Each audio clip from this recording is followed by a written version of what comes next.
Hello, my dear students. In this lecture, we are going to see one previous year GATE numerical. This question was asked in GATE 2003 for 4 marks.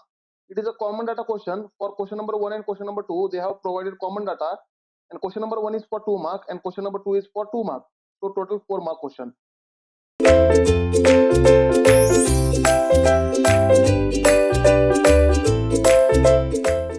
Now, let us concentrate on the question. Common data for question 1 and 2 is a refrigerator based on ideal vapor compression cycle. Now here they have given ideal vapor compression cycle means it is operating on VCR cycle, right? Now operates between the temperature limits minus 20 degrees Celsius and 40 degrees Celsius. Now my dear students, the lower temperature is evaporator temperature and the higher temperature is condenser temperature. Therefore we can say here the temperature of evaporator, temperature in evaporator is nothing but minus 20 degrees Celsius and temperature in condenser is 40 degrees Celsius. This is the given data. Then the refrigerant enters the condenser as saturated vapor. Right. This is very important statement. The refrigerant enters the condenser as saturated vapor and leaves as saturated liquid. Let us draw this VCR cycle on temperature versus entropy diagram. If I draw temperature on y-axis and entropy on x-axis, therefore it will be a TS diagram. There will be a liquid vapor dome, right? Now, my dear students, the entry here they have mentioned that the refrigerant enters the condenser as saturated vapor, right? Here, entry of condenser is saturated vapor and leaves as saturated liquid. Exit of condenser is saturated liquid. That means, let us say the entry of condenser is saturated vapor and 0.2. Entry of condenser is 0.2 because 1 to 2 there is a compression. And exit of condenser is constant pressure process. Therefore, 2 to 3 pressure remains constant and leaves as a saturated liquid, right? Therefore 2 to 3 is a condenser where condenser temperature is 40 degrees Celsius. Therefore 1 to 2 is reversible adiabatic compression in compressor. Therefore entropy remains constant and there is a compression. Therefore 1 to 2 will be like this vertical line. 1 will be somewhere here, vertical line, right? Now 3 to 4 is throttling, and during throttling entropy increases, temperature decreases, and enthalpy is constant. Therefore 3 to 4 throttling will be like this, right? There will be a 4 point. And 4 to 1 is constant pressure heat absorption in evaporator. Therefore 4 to 1 is constant pressure heat absorption. Now my dear students, the total cycle is lying between liquid vapor dome. That's why for 2 to 3 pressure is constant as well as temperature is constant, and for 4 to 1 pressure is constant as well as temperature is constant, because in during phase change the temperature as well as pressure of the substance is constant, but in reality 2 to 3 is constant pressure process and it is a condenser, and 4 to 1 is a constant pressure process, it is a evaporator, where net refrigerating effect is obtained in 4 to 1, that is in evaporator. Now let us check the given data. Here given data is given. Now questions are, if refrigerant circulation rate is, means here they have given mass flow rate of refrigerant, which is nothing but 0.025 kg per second. So let us write down this data. Here mass flow rate of refrigerant is 0.025 kg per second, right? Now the refrigeration effect is equal to, so very first question is refrigeration effect, and all the options you will find in kilowatt. That means they are asking net refrigeration effect in kilowatt, which is nothing but, now my dear students, net refrigerating effect is in evaporator, and if you want to find in kilowatt, then we have to multiply with mass flow rate, that we have many times seen in previous lectures, right? Therefore the enthalpy difference, therefore we can say this net refrigerating effect is equal to enthalpy difference in evaporator, that is H1 minus H4. The answer will be in kilojoule per kg, because enthalpies are given in kilojoule per kg. And if I multiply this kilojoule per kg with kg per second, then answer will be kilojoule per second, which is nothing but kilowatt. Therefore this answer we have to multiply with mass flow rate. Therefore net refrigerating effect in kilowatt is nothing but mass flow rate of refrigerant, that is m dot r into H1 minus H4. This answer will be in kilowatt, right? So my dear students, to find net refrigerating effect, we have to find enthalpy H1 and H4, right? Again, second question is, look at the second question. The COP of refrigeration cycle is, now here they are asking coefficient of performance. So if you want to find COP is nothing but net refrigerating effect divided by work of compressor. So my dear students, Here 4 to 1 is evaporator, that is net refrigerating effect, and 1 to 2 is compressor. Therefore, enthalpy difference at evaporator is H1 minus H4. Thereby, enthalpy difference in compressor is H2 minus H1. This is the second question, that is COP of the cycle, right? Now, let us find the values. Now, that means if I want to solve first question as well as second question, I need to calculate all the enthalpy values. Now, my dear students, here 2 point and 3 point, we can say 2 point is nothing but it is a 40 degrees Celsius. Therefore, it is a condenser pressure or not? Sorry, condenser pressure as well as condenser temperature. This temperature is maximum temperature is nothing but 40 degrees Celsius, and 4 to 1 temperature is minus 20 degrees Celsius. Therefore, if I want to calculate H2, H2 is at 40 degrees Celsius, Hg value. Therefore, look at the table, steam table.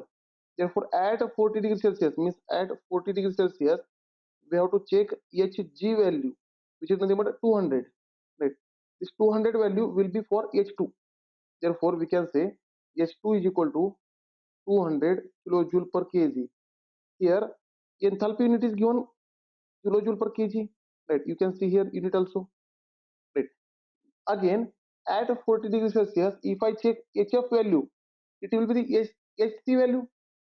Therefore, we can say at 40 degrees Celsius, right? At 40 degrees Celsius, if I check HF value, it will be the H3 value. Therefore, H3 is equal to 80 kilojoule per kg, which is the number HF at 40 degrees Celsius, and H2 is Hg at 40 degrees Celsius.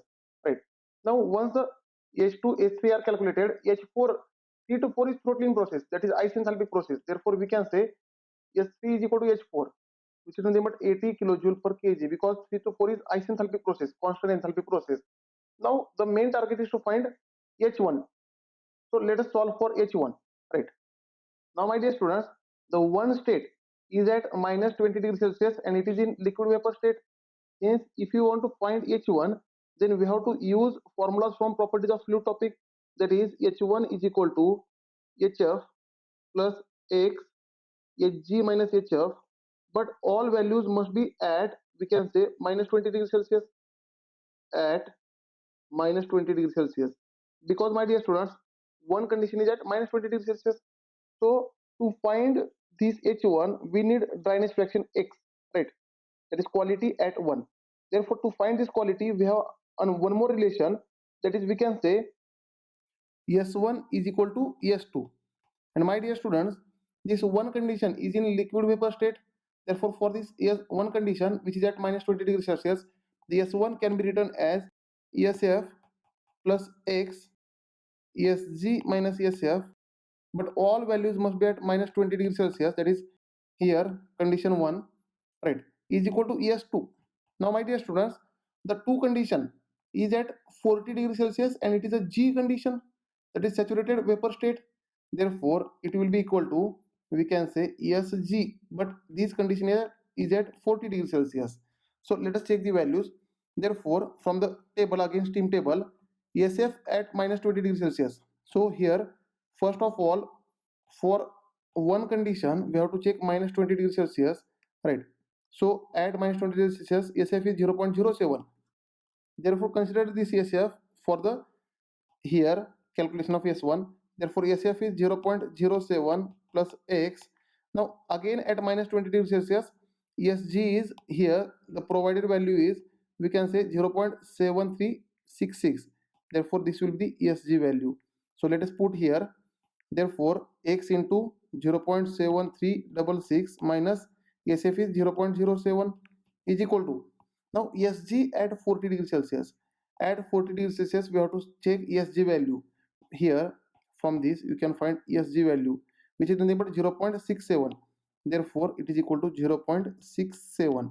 Now, my dear students, in this complete equation, can I say only quality X is unknown? So, let us solve for this X. Now, if I solve for this X, let us find this X. Therefore, this quality X is equal to, we can say 0.67 minus 0.07 divided by 0.7366 minus 0.07, and let us simplify for this X. This quality you will find is equal to 0.9. This will be the quality at one condition, right? Therefore, let us find H1. H1 is nothing but HF plus X Hg minus HF at minus 20 degrees Celsius, at minus 20 degrees Celsius, right? That already we have seen, right? Here I have erased everything so that we will get sufficient space. Now HF at now for minus 20 degrees Celsius, HF is 20, right? Therefore H1 is equal to 20 plus quality is 0.9. Now again at minus 20 degrees Celsius, Hg value is 180. Here from steam table you can get these values. Therefore 180 minus 20.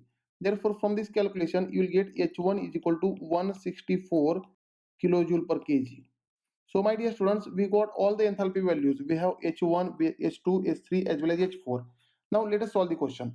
Right. Once all the values are calculated, now we can find the answer for this question. So, one by one, let us find the answer.